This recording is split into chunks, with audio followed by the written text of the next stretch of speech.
السلام علیکم رحمۃ اللہ وبرکاتہ۔ ناظرین، آج کے اس ویڈیو میں قانون شریعت کے حوالے سے قربانی کا بیان، قربانی کی تعریف کے بارے میں بات کریں گے۔ قربانی یہ ایک مالی عبادت ہے جو غنی پر واجب ہے۔ خاص جانور کو خاص دن میں اللہ کے لیے ثواب کی نیت سے ذبح کرنا قربانی ہے۔ مسلمان مقیم مالک نصاب آزاد پر واجب ہے۔ جس طرح قربانی مرد پر واجب ہے، اسی طرح عورت پر بھی واجب ہے۔ مسافر پر قربانی واجب نہیں، لیکن اگر نفل کے طور پر کرے تو کر سکتا ہے، ثواب پائے گا۔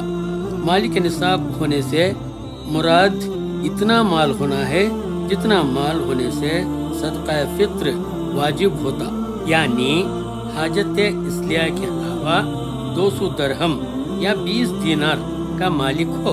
جو شخص 200 درہم یا 20 دینار کا مالک ہو یا حاجت کے سوا کسی ایسی چیز کا مالک ہو جس کی قیمت 200 درہم ہو تو وہ غنی ہے، اس پر قربانی واجب ہے۔ قربانی کا وقت 10ویں ذی الحجہ کی صبح صادق سے 12ویں کے غروب آفتاب تک ہے، یعنی 3 دن اور 2 راتیں، لیکن 10ویں سب سے افضل ہے۔ پھر 11ویں پھر 12ویں شہر میں قربانی کی جائے تو شرط یہ ہے کہ نماز عید کے بعد ہو، اور دیہات میں چونکہ نماز عید نہیں اس لیے صادق سے ہو سکتی ہے۔ قربانی کے وقت میں قربانی ہی کرنی لازم ہے۔ اتنی قیمت کا جانور صدقہ کرنے سے واجب ادا نہ ہوگا۔ قربانی کے دن گزر جانے کے بعد قربانی فوت ہو گئی، اب نہیں ہو سکتی، لہذا اگر کوئی جانور قربانی کے لیے خرید رکھا ہے تو اس کا صدقہ کرے، ورنہ ایک بکری کی قیمت صدقہ کرے۔ قربانی میں شرکت سے مسائل۔ جب قربانی کی شرطیں پائی جائیں تو ایک بکری یا بھیڑ کا ذبح کرنا یا اونٹ، گائے، بھینس کا 7واں حصہ واجب ہے، اس سے کم نہیں ہو سکتا۔ یہاں تک کہ اگر کسی شریک کا حصہ 7ویں سے کم ہے تو کسی کی قربانی صحیح نہ ہوگی۔ ہاں، 7 سے کم شریک ہوں اور حصے بھی کم و پیش ہوں، لیکن کسی کا حصہ 7ویں سے کم نہ ہو تو جائز ہے۔ قربانی کے سب شریکوں کی نیت تقریب ثواب پانا ہونا چاہیے، خالی گوشت حاصل کرنا نہ ہو، لہذا عقیقہ کرنے والا شریک ہو سکتا ہے کہ عقیقہ بھی تقریب کی ایک صورت ہے۔ قربانی کا طریقہ۔ قربانی کے جانور کو ذبح سے پہلے چارہ پانی دے، پہلے سے چھری تیز کر لے، لیکن جانور کے سامنے نہیں۔ جانور کو بائیں پہلو پر اس طرح لٹائیں کہ قبلے کی طرف اس کا منہ ہو، اور ذبح کرنے والا اپنا داہنا پاؤں اس کے پہلو پر رکھ کر تیز چھری سے جلد ذبح کر دے، اور ذبح سے پہلے یہ دعا پڑھ لے: انی وجہت وجیہا للذی فطر السماوات والارض حنیفا وما انا من المشرکین، ان صلاتی و نسکی و محیائی و مماتی للہ رب العالمین لا شریک لہ وبذالک امرت وانا من المسلمین، اللہم لک ومنک بسم اللہ اللہ اکبر۔ دعا ختم کرتے ہی چھری چلا دے۔ قربانی اس طرف سے ہو تو ذبح کے بعد یہ پڑھے: اللہم تقبل منی کما تقبلک من خلیلک ابراہیم علیہ السلام و حبیبک محمد صلی اللہ علیہ وسلم۔ ذبح میں چاروں رگیں کٹیں یا کم سے کم 3، اس سے زیادہ نہ کاٹیں کہ چھری مہرا تک پہنچ جائے گی، یہ بے وجہ کی تکلیف ہے۔ ٹھنڈا ہونے پر پاؤں کاٹیں، کھال اتاریں۔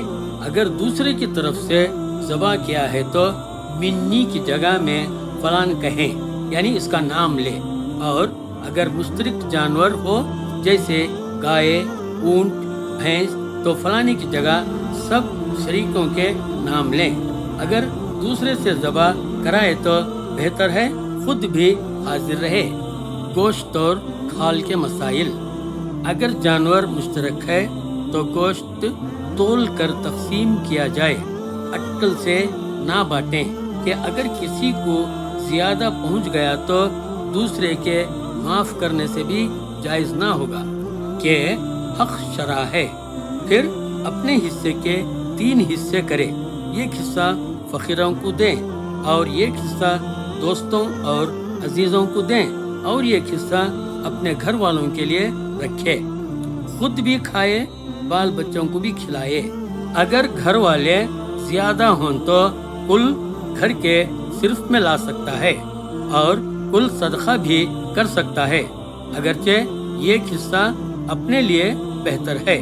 اگر میت کی طرف سے قربانی کی تو اس کے گوشت کا بھی یہی حکم ہے. البتہ اگر میت نے کہا تھا کہ میری طرف سے قربانی کر دینا تو اس صورت میں کل گوشت صدقہ کر دے. قربانی اگر میت کی ہے تو اس کا گوشت نہ خود کھا سکتا ہے نہ غنی کو کھلا سکتا ہے بلکہ اس کو صدقہ کر دینا واجب ہے. قربانی کرنے والا بقرعید کے دن سے سب سے پہلے قربانی کا گوشت کھائے. یہ مستحب ہے. قربانی کا گوشت کافر کو نہ دیں. چمڑا، جھول، رسی، ہار سب صدقہ کر دیں. چمڑے کو خود اپنے کام میں بھی لا سکتا ہے. مثلاً ڈول، جانماز، بچھونا وغیرہ بنا سکتا ہے لیکن بیچ کر قیمت اپنے کام میں لانا جائز نہیں. اگر بیچ دیا تو اس قیمت کو صدقہ کر دینا واجب ہے. آج کل اکثر لوگ کھال دینی مدرسے میں دیا کرتے ہیں. یہ جائز ہے. اگر مدرسے میں دینے کی نیت سے کھال بیچ کر قیمت مدرسے میں دے دیں تو یہ بھی جائز ہے. قربانی کا گوشت یا چمڑا قصاب یا ذبح کرنے والے کو مزدوری میں نہیں دے سکتا. ہاں اگر دوستوں کی طرح ہدیہ حصہ دے دیا تو دے سکتا ہے جبکہ اسے اجرت میں نہ شمار کرے. بعض جگہ قربانی کا چمڑا مسجد کے امام کو دے دیتے ہیں. اگر تنخواہ میں نہ دیا جائے بلکہ بطور مدد کے دیں تو حرج نہیں. قربانی کا جانور. قربانی کے جانوروں کی عمر. اونٹ، گائے، بھینس، بکری، بھیڑ، نر، مادہ، خصی، غیر خصی سب کی قربانی ہو سکتی ہے. وحشی جانور جیسے ہرن، نیل گائے، باراسنگھا وغیرہ کی قربانی نہیں ہو سکتی. دمبا بھیڑ ہی میں داخل ہے. اونٹ 5 سال، گائے بھینس 2 سال، بھیڑ بکری 1 سال کی ہو یا زیادہ کی اس سے کم کی ناجائز ہے. ہاں اگر دمبا یا بھیڑ کا 6 ماہ کا بچہ اتنا بڑا ہو کہ دور سے دیکھنے میں سال بھر کا معلوم ہوتا ہو تو اس کی قربانی جائز ہے. قربانی کا جانور کیسا ہونا چاہیے؟ قربانی کا جانور موٹا، تازہ اور اچھا ہونا چاہیے. عیب بھی نہ ہونا چاہیے. اگر تھوڑا سا عیب ہو تو قربانی ہو جائے گی مگر مکروہ ہوگی اور اگر زیادہ عیب ہے تو ہوگی ہی نہیں. منڈا جس کے پیدائشی سینگ نہ ہو جائز ہے. البتہ اگر سینگ تھے اور ٹوٹ گئے اور مینگ گودا تک ٹوٹ گئے تو جائز نہیں. اس سے کم ٹوٹا ہے تو جائز ہے. اندھا، لنگڑا، کانا، بے حد دبلا، کان کٹا، دم کٹا، بے دانت کا، تھن کٹا، تھن سوکھا، ناک کٹا، پیدائشی بے کان کا، بیمار، ہنشی جس کے دونوں نشانیاں ہوں، جلالہ جو صرف غلیظ کھاتا ہو، ان سب کی قربانی جائز نہیں. بیماری اگر خفیف ہے، لنگڑا پن ہلکا ہے کہ چل پھر لیتا ہے، قربان گاہ تک جا سکتا ہے یا کان، ناک، دم تہائی سے زیادہ نہیں کٹے تو جائز ہے. قربانی کے کرتے وقت جانور اچھلا کودا اور اس سے عیبی ہو گیا تو حرج نہیں. قربانی کی اور پیٹ میں زندہ بچہ ہے تو اسے بھی ذبح کر دے اور